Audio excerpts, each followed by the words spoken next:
দেখতে পাচ্ছি বাংলাদেশে একটি হিন্দু ভাইদের নামে পরিচালিত একটা উগ্র সংগঠন বের হয়েছে, এটার নাম হচ্ছে ইসকন। এই ইসকন বিভিন্নভাবে এই শান্ত রাষ্ট্রে আমাদের মুসলমানদের উপর আঘাত করার জন্য, এই মুসলমান রাষ্ট্রকে অশান্ত করার জন্য তারা বিভিন্নভাবে চক্রান্তে লিপ্ত হয়েছে। তাই আজকের এই যুগদাহের মাঠের আমলনামা থেকে, আমলি ওয়াজ থেকে আমরা বলতে চাই আমাদের হিন্দু ভাই ও বোনদেরকে, আমরা যেভাবে মিলেমিশে ছিলাম সেইভাবেই মিলেমিশে থাকব। আপনি আপনার আমল ইবাদত করবেন, আপনার ধর্মে যা আছে সেটা করবেন, আমি আমার ধর্মে যা আছে সেটা করব। সাম্প্রদায়িক কোনো দাঙ্গা, তৃতীয় পক্ষ, জঙ্গি গোষ্ঠী ইসকন যেন আমাদের ভিতরে করতে না পারে, সেই জন্য সদা সর্বদা আমাদের সবাইকে সচেতন থাকতে হবে। গতকাল এদেশকে আরো বেশি খারাপ করার জন্য আমাদের একজন ভাই অ্যাডভোকেট, আমি যে ইউনিভার্সিটিতে পড়ছি, আন্তর্জাতিক ইসলামিক ইউনিভার্সিটি থেকে যিনি ল পাশ করেছেন, সেই সাইফুল ইসলাম আলিফ ভাইকে এই ইসকনের জঙ্গি গোষ্ঠী গতকাল আদালত চত্বরে চট্টগ্রামে তাকে হত্যা করে ফেলেছে, নাউজুবিল্লাহ। এখন এই শান্ত রাষ্ট্র তো অশান্ত তারা করতে পারলেই তারা সফল। আল্লাহ রাব্বুল আলামিন আমরা যেভাবে অতীতে মিলেমিশে ছিলাম সবাইকে মিলেমিশে থাকার তৌফিক দান করুন। কারণ একটা জিনিস বুঝবেন, ওরা চায় পায়ে পাড়া দিয়ে ঝগড়া করতে, কিন্তু এদেশের সচেতন মুসলমান ওদের ফাঁদে পাড়া দিবে না ইনশাআল্লাহ। কারণ আমাদের সকাল শুরু হয় আল্লাহু আকবার দিয়ে, আমাদের সন্ধ্যা শুরু হয় আল্লাহু আকবার দিয়ে। এদেশের মুসলমান হিন্দুদেরকে যেভাবে আদর করে বাঁচিয়ে রেখেছে, আদর করে মায়া করে যেভাবে আমরা তাদের সাথে মিলেমিশে থাকি, দুনিয়ার অন্য কোথাও এই সাম্প্রদায়িক সম্প্রীতি নাই। তাই এটা যদি কেউ বিনষ্ট করতে আসে, এদেশের হিন্দু, বৌদ্ধ, মুসলমান, আমরা যত ধর্মের লোকেরা আছি, ওই তৃতীয় পক্ষকে সবাই এক হয়ে আমরা ইনশাআল্লাহ প্রতিবাদ জানাবো ইনশাআল্লাহ। এ দুনিয়ার ইমানদার মুমিন মুসলমান, এবার নেন 2 নম্বর আমল, যেটা বললাম। আমার নবী বলেন, দুনিয়ার ভিতরে যে বান্দা বান্দি মাগরিবের পরে একবার, ফজরের পরে একবার সূরা হাশরের শেষ 3 আয়াত, অথচ আজকে যদি আমি আর আপনি মারা যাই, দুনিয়ার কোনো কিছু আপনার সাথে যাবে না। আপনি যেই সহায় সম্পত্তি আপনার সন্তানাদিদেরকে গায়রে আলেম অবস্থায় রেখে যাচ্ছেন, তারা আপনার জন্য চোখের পানি ছাড়বে না। এই যুগদাহের মাঠ, কওমি মাদ্রাসার ছেলেরাই কনকনে শীতের ভিতরে উঠে ভোর রাত্রে আমার আপনার জন্য, এই এলাকাবাসীর জন্য দোয়া করবে, রব্বিরহামহুমা কামা রব্বায়ানি সাগীরা। তাই এই যুগদাহের হাট কওমি মাদ্রাসা এই অত্র এলাকার জন্য আল্লাহ নিয়ামত বানায়া দিছেন। এটাকে যেন আল্লাহ রাব্বুল আলামিন কায়েম ও দায়েম রাখেন কিয়ামত তক। এই কারণে আমরা সকলেই পড়ি আল্লাহুম্মা আমিন। হে দুনিয়ার ইমানদার মুমিন মুসলমান, আমার মাইকের আওয়াজ যত দূর যায়, যে যেখান থেকে শুনছেন গো, সকলেই হৃদয় কান দিয়া শুনবেন। আমার যুবক ভাইরা যারা এখনো আমরা এদিক সেদিক আছি, ও বাবা, আগামীকালের এইখানে মাহফিল হবে না। আগামীকাল কোরআনের পাখিরা আইসা, আলেমরা আইসা এইখানে তোমাদেরকে ডাকবে না। এই কারণে আমি আমার মাইকের আওয়াজ যত দূর যাই, সবাইকে একটা জিনিস বলতে চাই, আসেন একটু কোরআনের মাহফিলে আসেন, দ্বীনি আমলের কথা শুনেন, একটু নিজের জীবনটাকে পরিবর্তন করিয়া যান। দেখবেন এই যে আজকে সুবহানাল্লাহ পড়বেন, আলহামদুলিল্লাহ পড়বেন, এই ছোট্ট ছোট্ট আমলই আপনাকে আর আমাকে জান্নাতে নিয়ে যাবে। সবাই পড়েন না সুবহানাল্লাহ। এই যে আপনি আর আমি সুবহানাল্লাহ পড়লাম, এর অনেক বেশি ফজিলত আমার নবী বলেন সুবহানাল্লাহি ওয়ালহামদুলিল্লাহি তামলাআনিল মিজান। নবী বলেন দুনিয়ার ভিতরে যে বান্দা বান্দি একবার সুবহানাল্লাহ পড়ে রে, আমার নবী বলেন আল্লাহ রাব্বুল আলামিন তাদের মিজানের পাল্লাটাকে নেকের দিয়া পরিপূর্ণ করিয়া দেয়। সুবহানাল্লাহ। এই কারণে আজকে আমরা যারাই এখানে চলে এসেছি একদম আখিরি মোনাজাত পর্যন্ত যেখানে সুবহানাল্লাহ বলার দরকার সেখানে সুবহানাল্লাহ বলবো, যেখানে আলহামদুলিল্লাহ বলার দরকার আলহামদুলিল্লাহ বলবো। কারণ এখন এমন একটা সময় আমি আর আপনি চাইলেও গুনাহ থেকে বাঁচতে পারি না। 24 আওয়ার্স, 24টা ঘন্টা আমাদের গুনাহ গুনাহ গুনাহ। তো এই মুহূর্তে গুনাহ থেকে বাঁচার জন্য এর চাইতে উত্তম পরিবেশ দুনিয়াতে নাই। তাই যে যেখান থেকেই আসছি আজকে আমরা নিয়াত করব সুবহানাল্লাহ, আলহামদুলিল্লাহ, আল্লাহু আকবার, বারবার আল্লাহর নাম, বারবার নবীজি মুহাম্মদ সাল্লাল্লাহু আলাইহি ওয়াসাল্লামের নাম আমরা দিল থেকে মায়ার সাথে উচ্চারণ করব। আমরা নেক দ্বারা আমাদের আমলটাকে আজকে এইখান থেকে আমরা পরিপূর্ণ করে নিয়ে যাব ইনশাআল্লাহ। এ দুনিয়ার ইমানদার মুমিন মুসলমান সকলেই হৃদয়ের কান দিয়া শুনো রে, এই যে আজকে যারা এইখানে কোরআনের হাফেজ হচ্ছেন, আজকে এইখানে যারা কোরআনের আলেম হচ্ছেন, এর থেকে আপনাদেরকে অনেক বেশি আগ্রহী হতে হবে। আপনাদের ভিতরে আগ্রহ হতে হবে, হাই রে আমার একটা সন্তান যেন হাফেজে কোরআন হয়, আমি যেন আমার সন্তানটাকে কোরআনের হাফেজ বানাইতে পারি। আমার মারা যাওয়ার পরে ইমাম সাহেব আইনা 500 টাকা দিয়া ভাড়া না করা লাগে, আমার সন্তান যেন চোখের পানি ছেড়ে দিয়ে বলে আল্লাহ আমার মা বাবারে তুমি মাফ করিয়ে দাও। এইভাবে যেন আমার সন্তান আমার জন্য দোয়া করতে পারে রে। এইভাবে আমরা সন্তানকে গঠন করব। আহারে আমাদের সমাজটা এখন এমন একটা সমাজ, আমাদের ময় মুরব্বীরা নামাজ পড়তে পড়তে চেহারায় কালো দাগ পইরা যায়, কিন্তু দেখা যায় এখনো আমাদের মুরব্বীদের কেরাত শুদ্ধ না। এখনো আমার অনেক আত্মীয় স্বজনরা ভালো করে কোরআন তেলাওয়াত করতে জানে না। আহারে এখনো অনেক মানুষ সূরা ফাতিহা পড়বার জানে না। অথচ বাবা নামাজ শুদ্ধ হওয়ার জন্য সবচেয়ে গুরুত্বপূর্ণ হচ্ছে কেরাত শুদ্ধ হওয়া। এ কারণে এই যে এত সুন্দর আয়োজন, এত সুন্দর মাদ্রাসা আপনাদের টাকায় পরিচালিত, আপনারা নিয়ত করবেন এই মাদ্রাসার প্রিন্সিপাল রাইসা ধরবেন, ওই হুজুর আপনি আমাদেরকে একটু 10টা সূরা ভালো করে শিখায়া দেন। মাদ্রাসার তালেবুল ইলমদেরকে বলবেন আমাদেরকে আলাম তারু থেকে কুল আউযু বিরাব্বিন নাস মালিকিন নাসি ইলাহিন নাস মিন শাররিল ওয়াসওয়াসিল খান্নাস আল্লাযী ইউওয়াসওয়িসু ফি সুদুরিন নাস মিনাল জিন্নাতি ওয়ান নাস।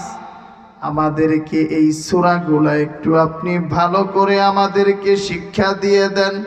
ও বাবা, এই কয়টা সূরা যদি আমি আর আপনি শিখতে পারি, আমার আপনার নামাজ আল্লাহ রব্বুল আলামিন কবুল করিয়া নেবেন। সবাই একটু আওয়াজ করে বলেন সুবহানাল্লাহ। একটা জিনিস দেখেন, কোরআন শব্দের অর্থ হচ্ছে পড়া, কিন্তু আমাদের সমাজের চরিত্র এমন আমরা কোরআনকে যেন না পড়া লাগে, আমরা সাজ একদম গিলাফে মোড়াইয়া আমরা শোকেজে ঢুকায় রাখি। ঈদের সময় মা যখন মেয়েকে বলে, এই মেয়ে আজকে শোকেজটা পরিষ্কার করো, দেখা যায় প্লেটগুলা বের করে আনে, সেইখানের সাথে প্লেটের সাথে ময়লা প্লেটের সাথে কোরআন শরীফটাকেও বের করে আনে, ময়লার 2-3 পাল্লা ভাঁজ পড়ে যায়, ঠিক কি না? অথচ কোরআন এটা সাজানোর জন্য নয়, কোরআন এটা নিয়মিত তেলাওয়াত করার জন্য। এই যে আমাদের মুরব্বী বাবারা যারা আছেন, আপনারা ভালো করে এই জিনিসটা বুঝবেন। আগে যখন আপনারা আমাদের বয়সী ছিলেন, প্রতিটা ঘর থেকে ফজরের সময় সূরা ইয়াসিন তেলাওয়াতের আওয়াজ আসত। আমাদের দাদিরা নানিরা এখনো আমরা দেখতে পাই, তারা ফজরের সময় উঠে নামাজ পড়ে আমল করে তারা ইয়াসিন সূরা পড়তে লিপ্ত হয়ে যায়। আর আমরা যারা তরুণ আছি, আমরা যারা জওয়ান আছি, আমাদের এই প্রজন্মের আমরা ছেলেমেয়েরা, আমাদের সকাল হয় সকাল 12টায়, আমরা ঘুমোতে যাই রাত্র 2টায় 3টায়। অথচ একটা জিনিস দেখেন, বর্তমান সময়ে মুরব্বীদের যত মারা যাওয়ার খবর, তার চাইতে লক্ষ কোটি গুণ মারা যাওয়ার খবর বেশি পাই যুবক যুবতীদের। এই কারণে কোরআন তেলাওয়াত করার চাইতে, কোরআন শুদ্ধ করে পড়ার চাইতে বর্তমানে গুরুত্বপূর্ণ অন্য কিছু নাই। কারণ এই কোরআন যদি শুদ্ধ হয়, আমার আপনার নামাজ আল্লাহর দরবারে শুদ্ধ হবে। এই কোরআন যদি অশুদ্ধ থাকে, আল্লাহ রাব্বুল আলামিন আপনার আর আমার আমল নামাজ কোনো কিছু কবুল করবেন না। এই কারণে ঈমানদার মুমিন মুসলমান কোরআনের আলোচনা শোনার আগে আমি আপনাদেরকে আরো কিছু আমলি আলোচনা শুনিয়ে যাই রে বাবা। গত বছরও আপনাদেরকে একটু টাচ দিয়েছিলাম, এই বছর আবার আমি আপনাদেরকে মনে করাইয়া দিই। এই দুনিয়াতে এমন অনেক মানুষ পাইবেন, এই গ্রামে অনেক মানুষ পাইবেন, বাবা এখনো জীবিত, দাদা এখনো জীবিত, কিন্তু সন্তান ইন্তিকাল হইয়া গেছে। এই রকম আপনারা বহুত মানুষ পাইবেন। গত বছর এই রকম সময়ে অনেক মানুষ আপনাদের এলাকায় এই মাঠে বৈশা আপনাদের সাথে কত আনন্দ করছে রে। আবার এই বছর কবরে চলে গিয়েছে, এই রকম হাজার হাজার মানুষ কিন্তু কবরে চলে গেছে। আবার আগামী বছর আপনি আর আমি এইখানে থাকতে পারবো কিনা এর কোনো গ্যারান্টি নাই। এই কারণে আমার মাইকের আওয়াজ যতদূর যায়, ও আমার মুরব্বী বাবারা আসো রে, আমার যুবক ভাইরা আসো, কোরআনের একটু তালিম শুনে যাও, জান্নাতে যাওয়ার আমলগুলো শুনিয়া লও। এখন আমি আপনাদেরকে এমন কিছু আমল বলবো, এই আমলগুলা বইলা যদি একটু জান্নাতে যেতে পারো, এই আমলগুলা পইরা যদি একটু আমি আর তুমি মারা যাই, খোদার কসম আমার নবী বলছেন তোমার আমার মরতে দেরি আছে, মাওলা পাকের জান্নাত রিজার্ভ হইতে দেরি নাই। সবাই জোরে জোরে পড়েন না সুবহানাল্লাহ। আপনাদেরকে 1 নম্বর আমল দেই, মাগরিবের পরে 7 বার, ফজরের পরে 7 বার আল্লাহুম্মা আজিরনি মিনান নার। সকলেই দিলের কান দিয়া শুনবেন, আমার নবী যখন কথা বলতেন, নবীজি 3 বার একটা কথাকে তাকরার করে বলতেন। কারণ তাকরার করে কথা বললে, একটা কথা 3 বার বললে মানুষের হৃদয়ে ঢুকে যায়। এই কারণে আমার মুরব্বী বাবারা কোনো দিকে নজর নাই, এই আমলগুলো একটু শুইনা তুমি মুখস্থ কইরা লয়া যাও। এই আমলগুলান বাসায় নিয়ে যাইবা। আপনাদের যাদের স্ত্রী আসতে পারেন নাই, আমার যে সকল মা ও বোনেরা আসেন নাই, তাদের কাছে আমার মেসেজটা পৌঁছাইয়া দিবেন। তোমাদের একজন সন্তান আমিনুল ইসলাম শরীয়ত পড়ে আসছিল, এই আমলগুলা দিয়া গেছে, এই আমলগুলা তুমি একটু করো রে মা, তোমার আর আমার মরতে দেরি আছে। আমার নবী বলেন সকাল সন্ধ্যার এমন কিছু আমল আছে রে, এই আমলগুলা কইরা তুমি আর আমি যদি মারা যাই, তোমার আমার জন্য আল্লাহ রাব্বুল আলামিন জান্নাতটা ওয়াজিব করিয়া দিবেন। সবাই একটু জবানটা ছেড়ে পড়েন না আল্লাহু আকবার। এক নম্বর আমল দেই, আল্লাহুম্মা আজিরনি মিনান নার, মাগরিবের পরে 7 বার, ফজরের পরে 7 বার।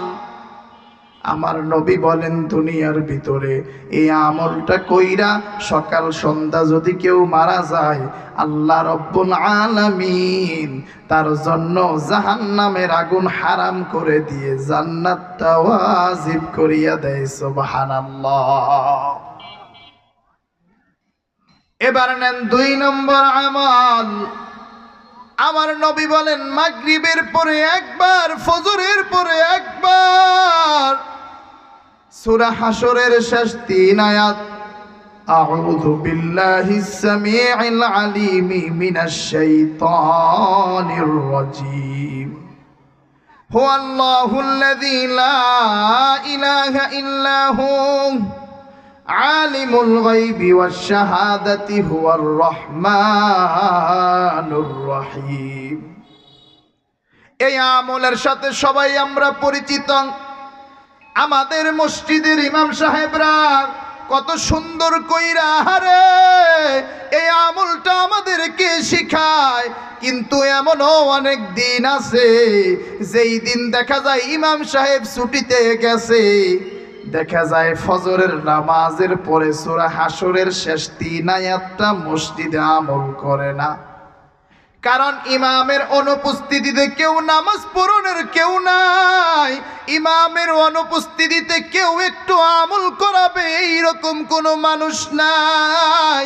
অথচ ইমামের অনুপস্থিতিতে এই দুনিয়ায় ইমামের সমালোচনা করার মতো হাজার হাজার মানুষ আছে, অথচ ইমামের অনুপস্থিতিতে একটু ভালো করে আমল করাবে গ্রামের ভিতরে দেখা যায় এই রকম মানুষের বড় অভাব, ঠিক কিনা?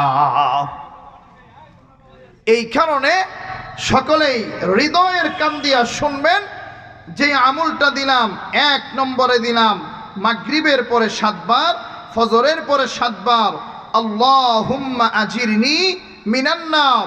2 নম্বরে এখন যেটা দিব সেটা হলো মাগরিবের পরে 1 বার, ফজরের পরে 1 বার সূরা হাশরের শেষ 3 আয়াতটা ইনশাআল্লাহ পড়তে রাজি আছেন না?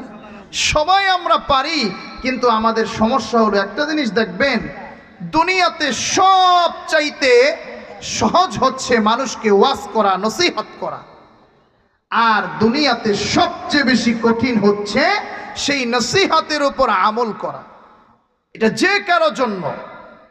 আজকে আমি আর আপনি সব সময় দুর্নীতির বিরুদ্ধে বলি, দেখা যায় যে চেয়ারে বৈশা দুর্নীতির বিরুদ্ধে বলতাছে সেই মানুষটাই দেখা যায় আবার এই কাজের সাথে সবচেয়ে বেশি সম্পৃক্ত আছে না? আজকে যেহেতু আমরা সকলেই সচেতন মুসলমান, তাই আপনাদের সচেতন করার জন্য একটা জিনিস বলতে চাই। দেখেন, স্বাধীনতার আগ থেকে, স্বাধীনতার পর থেকে যুগ যুগ যাবৎ এদেশের হিন্দু, বৌদ্ধ, মুসলিম, খ্রিস্টান আমরা সকলেই মিলেমিশে আছি। আমাদের ভিতরে কোনো দ্বন্দ্ব নাই। দুনিয়ার ভিতরে এত সুন্দর সাম্প্রদায়িক সম্প্রীতির রাষ্ট্র দুনিয়ার অন্য কোনো আর নাই। এত সুন্দর সাম্প্রদায়িক, আপনি স্বাধীনতার পরে এদেশে সাম্প্রদায়িক কোনো দাঙ্গা হয়েছে বড় কোনো একটাও আমি আর আপনি দেখাতে পারবো না। কিন্তু আজকে আমরা দেখতে পাচ্ছি বাংলাদেশে একটি হিন্দু ভাইদের নামে পরিচালিত একটা উগ্র সংগঠন বের হয়েছে, এটার নাম হচ্ছে ইসকন। এই ইসকন বিভিন্নভাবে এই শান্ত রাষ্ট্রে আমাদের মুসলমানদের উপর আঘাত করার জন্য এই মুসলমান রাষ্ট্রকে অশান্ত করার জন্য তারা বিভিন্নভাবে চক্রান্তে লিপ্ত হয়েছে। তাই আজকের এই যুগদাহের মাঠের আমলনামা থেকে, আমলি ওয়াজ থেকে আমরা বলতে চাই আমাদের হিন্দু ভাই ও বোনদেরকে, আমরা যেভাবে মিলেমিশে ছিলাম সেইভাবেই মিলেমিশে থাকব। আপনি আপনার আমল ইবাদত করবেন, আপনার ধর্মে যা আছে সেটা করবেন, আমি আমার ধর্মে যা আছে সেটা করব। সাম্প্রদায়িক কোনো দাঙ্গা, তৃতীয় পক্ষ, জঙ্গি গোষ্ঠী ইসকন যেন আমাদের ভিতরে করতে না পারে, সেই জন্য সদা সর্বদা আমাদের সবাইকে সচেতন থাকতে হবে। গতকাল এদেশকে আরো বেশি খারাপ করার জন্য আমাদের একজন ভাই অ্যাডভোকেট, আমি যে ইউনিভার্সিটিতে পড়ছি, আন্তর্জাতিক ইসলামিক ইউনিভার্সিটি থেকে যিনি ল পাশ করেছেন, সেই সাইফুল ইসলাম আলিফ ভাইকে এই ইসকনের জঙ্গি গোষ্ঠী গতকাল আদালত চত্বরে চট্টগ্রামে তাকে হত্যা করে ফেলেছে, নাউজুবিল্লাহ। এখন এই শান্ত রাষ্ট্র তো অশান্ত তারা করতে পারলেই তারা সফল। আল্লাহ রাব্বুল আলামিন আমরা যেভাবে অতীতে মিলেমিশে ছিলাম সবাইকে মিলেমিশে থাকার তৌফিক দান করুন। কারণ একটা জিনিস বুঝবেন, ওরা চায় পায়ে পাড়া দিয়ে ঝগড়া করতে, কিন্তু এদেশের সচেতন মুসলমান ওদের ফাঁদে পাড়া দিবে না ইনশাআল্লাহ।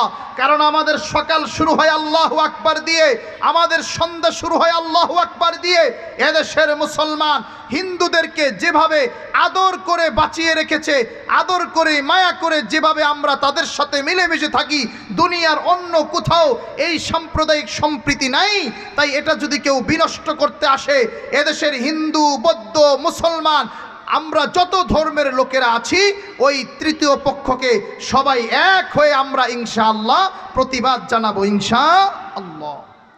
এ দুনিয়ার ইমানদার মুমিন মুসলমান, এবার নেন 2 নম্বর আমল যেটা বললাম। আমার নবী বলেন, দুনিয়ার ভিতরে যে বান্দা বান্দি মাগরিবের পরে একবার, ফজরের পরে একবার সূরা হাশরের শেষ 3 আয়াত তেলাওয়াত করে, আমার নবী বলেন আল্লাহ রাব্বুল আলামিন তার জন্য একজন নয়, 2 জন নয়, 70,000 ফেরেশতা নিয়োগ করিয়া দেয়। যেই 70,000 ফেরেশতা 24টা ঘন্টা আল্লাহর কাছে দোয়া করে, আল্লাহ ওই যে শিবচরের অমুক মুসলমান এই আমলটা করছে, আল্লাহ তুমি তার গুনাহ মাফ কইরা দাও, আল্লাহ তুমি তার গুনাহ মাফ কইরা দাও। ও বাবা, এইভাবে যদি আমার আপনার জন্য 24 ঘন্টা যদি 70,000 ফেরেশতা ক্ষমার দোয়া করে রে, খোদার কসম তোমার আর আমার আমলনামায় গুনাহ থাকতে পারে না। শুধু তাই নয়, আমার নবী বলেন সূরা হাশরের শেষ 3 আয়াত তেলাওয়াত কইরা এই দুনিয়া থেকে যারা মারা যায়, আল্লাহ রাব্বুল আলামিন তাদের আমলনামায় শহীদি মরণের সওয়াব দিয়া দেয়। চিৎকার মেরে পড়েন না সুবহানাল্লাহ। এই দিলাম 2 নম্বর আমল। এবার নেন 3 নম্বর আমল। বর্তমান সময়ে হঠাৎ মৃত্যু খুব বেশি বেড়ে গিয়েছে। হঠাৎ মৃত্যু এমন একটা মৃত্যু, দেখবেন বলে আইরে মাত্র চাঁদের চোর বাজারে 2 ভাই একসাথে চা খেয়ে আসলাম, তিনি মারা গেলেন, এই ছেলেটা মারা গেল। আমার রাসূল সাল্লাল্লাহু আলাইহি ওয়াসাল্লাম বলছেন এমন একটা দোয়া আছে, আমল আছে, যদি সেটা কোনো মুসলমান, কোনো নরনারী সকাল সন্ধ্যা 3 বার পরে, আমার নবী বলেন আল্লাহ তাকে হঠাৎ মৃত্যু থেকে বাঁচায়া দিবেন। সবাই জোরে পড়েন সুবহানাল্লাহ। সেই আমলটা কি? নবী বলেন বিসমিল্লাহিল্লাযী লা ইয়াদুররু, সবাই পড়েন বিসমিল্লাহিল্লাযী লা ইয়াদুররু মা ইসমিহি শাইউন ফিল আরদি ওয়ালা ফিস সামা ওয়া হুয়াস সামিউল আলিম। বাবারা, আপনারা এখন ভালো মানুষ হয়ে গেছেন, যদি একটু জবান খুলেন আমি নিশ্চিত জান্নাতে যাওয়ার আরেকটা আমল আপনাদেরকে পড়াবো। আর যদি জবান খুলে আমার সাথে আপনারা না পড়েন আমি পড়াবো না, কারণ আগেই বলেছি বাবা আজকে আমি আর আপনি মাগরিব এইখানে পড়তে পারবো এর কোনো গ্যারান্টি নেই। আজকে মরলে কালকে 2 দিন, পরের দিন কেউ কাঁদবে না। যাদের জন্য করলা কামাই মরলে তারা চিনবে না। থাকতে সময় করো আমল, ঈমান করো খাঁটি, শেষ ঠিকানা তোমার আমার 3.5 হাত মাটি। থাকতে সময় করো আমল, ঈমান করো খাঁটি,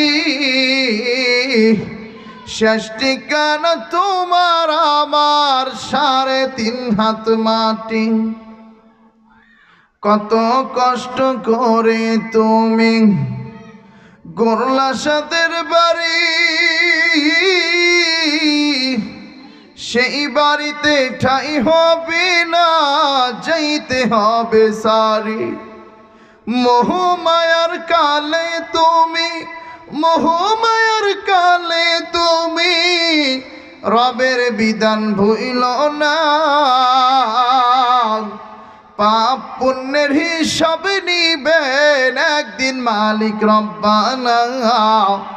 পাপ পুণ্যের হিসাব নিবেন একদিন মালিক রব্বানা। সবাই বলেন না মারহাবা।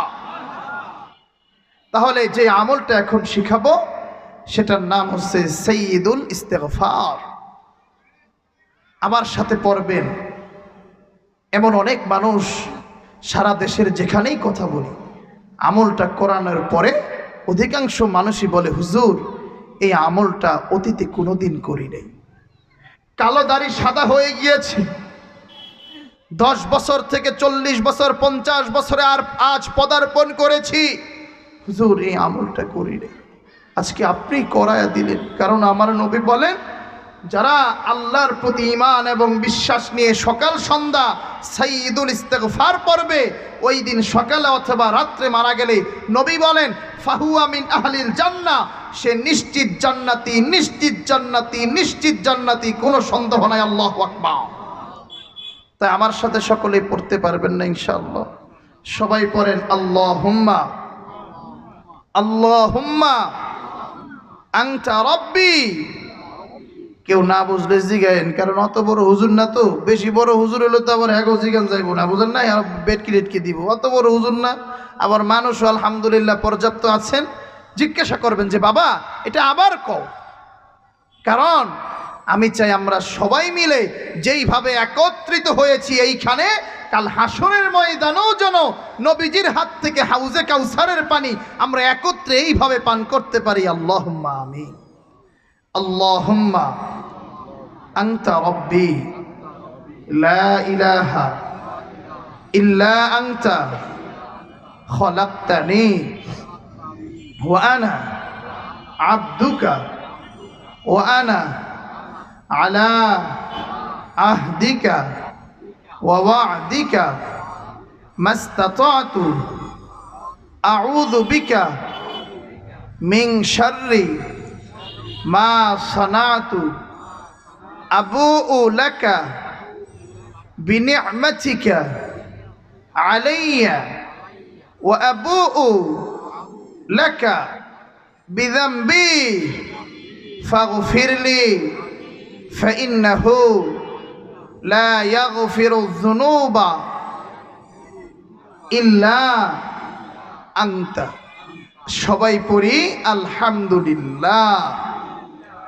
এবার ইস্তাফতি কলবাক ইস্তাফতি নাফসাক, নিজেই নিজের অন্তরকে জিজ্ঞাসা করি অতীতের 30 বছর 40 বছরে কোনোদিন পড়ছে কিনা, নিজেই এর উত্তর পেয়ে যাব। যদি উত্তর হয় হুজুর কোনোদিন পড়েন নাই, কিন্তু আজকের এই যোগদাহের মাঠ ফুরকানিয়া কওমি মাদ্রাসার মাহফিলে আইসা পড়লেন, তাহলে এই মাদ্রাসার জন্য দোয়া করবেন, এলাকাবাসীর জন্য দোয়া করবেন।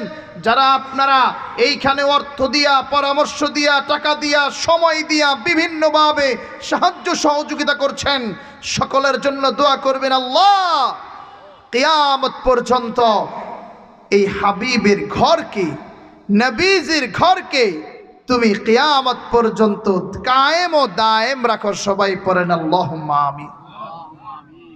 এ দুনিয়ার ইমানদার মুমিন মুসলমান, এই ঘরটা, এই মাদ্রাসাটা যদি কিয়ামত পর্যন্ত চালু থাকে, এ বাবা, এইখানে কারো নামের প্রশংসা শিখানো হয় না। এইখানে একটা কোরআন পড়ানো হয়, একটা বই পড়ানো হয়, যেই বইটা দুনিয়ার কারো লেখা নয়। এ বাবা, আওয়াজ দিয়া পড়বেন কোরআন কার কিতাব। এই কোরআনটা এইখানে তেলাওয়াত করা হয়। আহারে, আমি আর আপনি তো কোরআনের সাথে পরিচয় নাই, কোরআনের সাথে মোহাব্বত নাই। অথচ আমি আপনি যদি কোরআনটা পড়তে পারতাম, আমার আপনার অশান্ত হৃদয়কে আল্লাহ রব্বুল আলামিন শান্ত করিয়া দিতেন। আপনি যদি কোরআন পড়তে পারেন, কোরআন আপনার সাথে কথা বলবে, সুবহানাল্লাহ। আপনি যদি কোরআনকে জিজ্ঞাসা করেন, এ কোরআন তুমি কোথা হতে নাজিল হয়েছ, কোরআন আপনাকে বলবে তানজিলাম মিম্মান খালাকাল আরদা ওয়াস সামাওয়াতিল উলা। কোরআন আপনাকে ডাক দিয়া বলবে, এই 7 আকাশ 7 জমিন যে আল্লাহ নাজিল করেছেন, সেই আল্লাহর পক্ষ থেকে আমি কোরআন নাজিল হয়েছি। এবার যদি আপনি কোরআনকে জিজ্ঞাসা করেন, হে কোরআন, এই 7 আকাশ 7 জমিন নাজিল হওয়ার আগে তুমি কোথায় ছিলা, কোরআন আপনাকে মায়া কইরা, দয়া কইরা ডাক দিয়া বলবে, বাল হুয়া কুরআনুম মাজিদ ফি লাওহিম মাহফুজ। কোরআন আপনাকে ডাক দিয়া বলবে, এই 7 আকাশ 7 জমিন নাজিল হওয়ার আগে আমি কোরআন লাউহে মাহফুজে ছিলাম। আমি কোরআন সংরক্ষিত ফলকের ভিতরে ছিলাম। এবার যদি আপনি কোরআনকে জিজ্ঞাসা করেন, এ কোরআন, এই 7 আকাশ থেকে তুমি যে নাজিল হইলা, তুমি এই দুনিয়ায় কার উপর নাজিল হইছ? এবারও আপনাকে কোরআন ডাক দিয়া বলবে, তাবারাকাল্লাযী নাযালাল ফুরকানা আলা আবদিহি লিয়াকুনা লিল আলামিনা নাযীরা। কোরআন আপনাকে ডাক দিয়া বলবে, ও দুনিয়ার ইমানদার মুমিন মুসলমান, শুনিয়া লও, যেই মানুষটা না হইলে এই দুনিয়ার কোনো কিছু সৃষ্টি হইত না, সেই হাবিবে কিবরিয়া, শফিয়ে মাহশার, রহমাতুল লিল আলামিন, সাইয়্যিদুল কাউনাইন, সাইয়্যিদুস সাকালাইন, আকায়ে নামদার, মদিনা কা তাজদার, জনাবে মুহাম্মদুর রাসূলুল্লাহ সাল্লাল্লাহু আলাইহি ওয়াসাল্লামের প্রতি আমি কোরআন নাজিল হইছি। চিৎকার মেরে পড়েন না আল্লাহু আকবার। একটা জিনিস দেখেন, এইখানে একটা ইলম, এইখানে কোরআনের নাম আল্লাহ বলছেন ফুরকান, তাবারাকাল্লাযী নাযালাল ফুরকান। তার মানে বোঝা যায় কোরআনের নাম একটা না, একটা নাম হচ্ছে বাল হুয়া কুরআনুম মাজিদ, একটা নাম হচ্ছে কোরআন, আরেকটা নাম হচ্ছে ফুরকান। কোরআনের আরেকটা নাম কি বাবা? ফুরকান। কোরআনের আরেকটা নাম হচ্ছে ইন্না নাহনু নাযালনা যিকরা ওয়া ইন্না লাহু লাহাফিজুন। কোরআনের আরেকটা নাম হচ্ছে যিকির। আবার যদি আপনি কোরআনের আরেকটা আয়াত টান দেন, قد جاءكم من الله نور وكتاب مبين, এই আয়াতে কোরআনের নাম হচ্ছে নূর, এই আয়াতে কোরআনের নাম হচ্ছে কিতাব। আবার যদি আপনি আরেকটা আয়াত টান দেন, ইন্নাহু লাকুরআনুম কারীম, এই আয়াতে কোরআনের নাম হচ্ছে কারীম। ও দুনিয়ার ইমানদার মুমিন মুসলমান, আজকে থেকে একটা নতুন ইলম আমরা অর্জন করলাম। কোরআন শরীফের একটা নাম না, কোরআনের একাধিক নাম। সুবহানাল্লাহ। এক এক আয়াতে আল্লাহ এক একটা নাম দিয়ে সম্বোধন করেছেন, পড়েন না সুবহানাল্লাহ। এবার যদি আপনি কোরআনকে জিজ্ঞাসা করেন, হ্যাঁ কোরআন, এই দুনিয়াতে আপনার কাজটা কি রে কোরআন? কোরআন আপনাকে ডাক দিয়া বলবে, লিয়ুখরিজান নাসা মিনাজ যুলুমাতি ইলান নূর। কোরআন আপনাকে ডাক দিয়া বলবে, এই দুনিয়ার যেই মানুষগুলা খারাপ হইয়া যাইতেছে, এই দুনিয়ার যেই মানুষগুলা আলোর পথ ছেড়ে অন্ধকারের পথে চলে যাচ্ছে, এই দুনিয়ার যেই মানুষগুলা আল্লাহর পথ ছেড়ে গায়রুল্লাহর পথে চলে যাচ্ছে, এই দুনিয়ার যেই মানুষগুলো ভালো পথ ছেড়ে খারাপ পথে চলে যাচ্ছে, আমি কোরআন তাদেরকে ধইরা ধইরা অন্ধকারের পথ থেকে আলোর পথে নিয়ে যাই। সবাই জোরে জোরে পড়েন না সুবহানাল্লাহ। এবার যদি আপনি কোরআনকে জিজ্ঞাসা করেন, কোরআন, তোমাকে মানলে আমার কি উপকার? তোমাকে মানলে আমার কি উপকার হবে রে কোরআন? তোমারে মানলে আমার এই জঙ্গি কয়, তোমার কথা বললে আমার এই জেলে ঢুকায়, তোমার কথা বললে বিভিন্ন জায়গায় আমার বিভিন্ন ট্যাগ দেওয়া হয়। এ কোরআন, তোমারে মানলে ইমানদারদের কি উপকার? এবারও কোরআন ডাক দিয়া পড়ে, ফামান তাবিআ হুদায়া ফালা খাউফুন আলাইহিম ওয়ালা হুম ইয়াহজানুন। কোরআন আপনাকে আর আমাকে ডাক দিয়া বলে, এই দুনিয়ার যেই মানুষগুলা কোরআনের উপর আমল করবে, এই দুনিয়ার যেই মানুষগুলা কোরআন অনুযায়ী আমল করে চলবে, সেই মানুষগুলোর মরতে দেরি আছে, মাওলা পাকের জান্নাত সেই মানুষগুলার জন্য রিজার্ভ হতে দেরি নাই। আল্লাহু আকবার। এইভাবে যদি কোরআনটা পারেন, এইভাবে যদি কোরআনটা তেলাওয়াত করেন, দেখবেন আমার আপনার অশান্ত হৃদয়কে শান্ত করে দিবেন একজন মালিক। তিনি কে? এ বাবা, কোরআন তেলাওয়াত করার কি ফজিলত! আমার নবী বলেন, মান করা হারফাম মিন কিতাবিল্লাহ ফালাহু বিহি হাসানা ওয়াল হাসানাতু বিআশরি আমসালিহা লা আকুলু আলিফ লাম মিম হরফুন ওয়ালাকিন আলিফুন হরফুন ওয়া লামুন হরফুন ওয়া মিমুন হরফুন। নবী বলেন, দুনিয়ার ভিতরে যে বান্দা বান্দি একটা কোরআনের হরফ পড়ে, আল্লাহ রাব্বুল আলামিন তার আমল নামায় 10টা নেকি দিয়া দেয়। সুবহানাল্লাহ। একটু জোরে পড়েন না সুবহানাল্লাহ।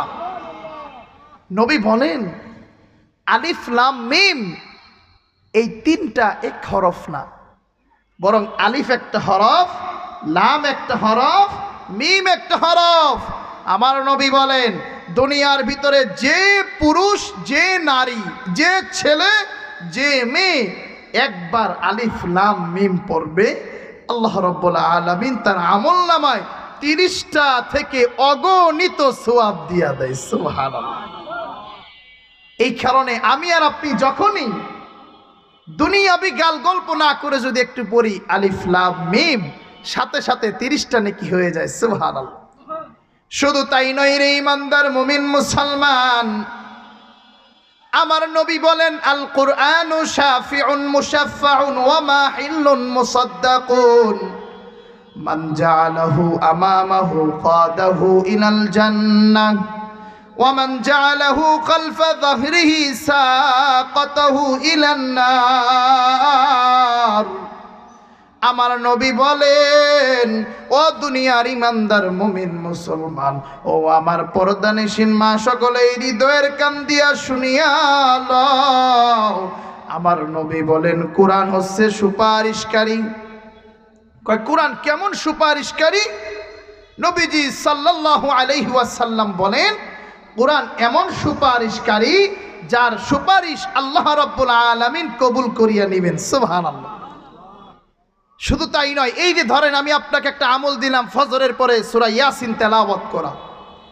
দুনিয়ার ভিতরে যেই মানুষগুলো ইয়াসিন তেলাওয়াত করে কোনোভাবে যদি নেকের কারণে, একটু নেকের কারণে আটকায়া যায়, এই ইয়াসিন সূরা দ্বারা কইব, আল্লাহ এই মানুষটা সদা সর্বদা ইয়াসিন তেলাওয়াত করছে, তারে জান্নাতে পৌঁছানো পর্যন্ত আমি ইয়াসিন সূরা সুপারিশ করতেই থাকবো। সুবহানাল্লাহ। এই কারণে ইমানদার মুমিন মুসলমান, আজকে থেকে আমার মুরব্বী বাবারা যারা আছেন, আজকে থেকে আপন করেন, প্রত্যেকের ঘরে কোরআন তেলাওয়াতের আয়োজন করবেন। আমার আম্মাজানদেরকে বলবেন, আমার বোনদেরকে বলবেন, আমার ভাবিদেরকে বলবেন, তোমরা একটু সুন্দরভাবে ঘরটার ভিতরে সকালে হোক বা সন্ধ্যায় হোক কোরআন তেলাওয়াত করো। কারণ আমার নবী বলেন, ইন্নাল্লাযী লাইসা ফী জাওফিহি শাইউম মিনাল কুরআনি কাল বাইতিল খরিব। আমার নবী বলেন, যেই মানুষটার ভিতরে কোরআনের কোনো অংশ নাই, যেই মানুষটার ঘরের ভিতরে কোরআন তেলাওয়াত করা হয় না, সেই ঘরটা হলো শয়তানের ঘর। আর যেই হৃদয়ের ভিতরে কোরআনের কোনো অংশ নাই, নবী বলেন সেই হৃদয়টা হচ্ছে শয়তানের হৃদয়। নাউজুবিল্লাহ। এ বাবা, দুনিয়ার ভিতরে, এলাকার ভিতরে যেই ঘরের ভিতরে কোনো মানুষ থাকে না, সেই ঘরের উঠান দিয়ে দেখবেন কেউ যায় না। এলাকার ছোট্ট সন্তানেরা ভয় পায়, কয় এইখানে মনে হয় ভূত ইত্যাদি কিছু আছে। ওই রকম ভাবে আমার নবী বলেন, যেই মানুষটার হৃদয়ের ভিতরে কোরআন নাই, যেই ঘরের ভিতরে কোরআন তেলাওয়াত করা হয় না, সেই ঘরটা হচ্ছে শয়তানের ঘর। এই কারণে আপনারা কেউ কিন্তু শয়তানের ঘর আমরা বানাইতে চাই না। সবাই চাই আমাদের ঘরটা আলোকিত ঘর হোক, সবাই চাই আমাদের ঘরটা সুন্দর ঘর হোক। সবাই যদি এইটা চাই, তাহলে আজকে থেকে আমরা আমাদের পরিবারের সদস্যদেরকে নির্দেশ দিয়া দিব, কোরআন তেলাওয়াত করো। আর যাদের ছোট্ট সন্তান আছে, এই যে যুগদাহের মাঠ, এত সুন্দর ফুরকানিয়া কওমি মাদ্রাসা, এ বাবা এইখানে একটু পাঠাইয়া দিবেন। এইখানে মাদ্রাসায় 3 জন সন্তান আছে, আপনার একটা সন্তান রে আলেম বানাইয়াই দেখেন। খোদার কসম, কালকে আমি আর আপনি যখন মারা যাব, আমার সন্তানটা আমার আপনার কবরের সামনে দাঁড়াইয়া যখনই পড়বে, রব্বিরহামহুমা কামা রব্বায়ানি সগীরা, রব্বিরহামহুমা কামা রব্বায়ানি সগীরা। এইভাবে যখন কেঁদে কেঁদে চোখের পানি ছেড়ে যখন মা বাবার দোয়া করে গো, আমার আল্লাহর আরশে আজিম কাইপা যায়। এই নাবালক সন্তানগুলা, আহারে মাঝে মধ্যে সংবাদে দেখা যায় বাংলাদেশের উপর অনেক ঝড় আসতেছে। এই সংবাদগুলা দেখলে দুনিয়াদাররা ভয় পায়, নাস্তিকরা ভয় পাওয়া যায়। কিন্তু আমাদের মতো আমরা যারা মাদ্রাসার সাথে সম্পৃক্ত, আমরা কোনোদিন ভয় পাই না। কারণ আমরা জানি, যেই দেশের ভোর রাত্রে দুনিয়াদাররা গুনাহ কইরা যখন ঘুমায়া যায়, সেই দেশে এই যুগদাহের মাঠের কওমি মাদ্রাসার ছেলেরা কনকনে শীতের ভিতরে ঠান্ডা পানি দিয়ে ওযু কইরা আল্লাহর কাছে যখন কান্নাওয়ালা চক্ষু নিয়ে হাত উঠায়, আল্লাহ ঝররে বলে, তুই বাংলাদেশের পুপরাই সোনা। দেখা যায় পরবর্তী দিন আমরা দেখতে পাই ওই ঝড় মিয়ানমারের উপর দিয়া চলে যায়, ঠিক কিনা? কারণ এটাই কোরআনের বরকত। কোরআন যেখানে আছে বিপদ সেখানে নাই, কোরআন নাই যেখানে আপদ আছে সেখানে। তাই ইমানদার মুমিন মুসলমান, আজকে থেকে আমরা নিয়াত করব যে ইনশাআল্লাহ অন্তত পক্ষে আলাম 13 থেকে কুল আউযু বিরাব্বিন নাস পর্যন্ত যত 10টা সূরা আছে, এই মাদ্রাসার প্রিন্সিপাল, ছাত্র, শিক্ষক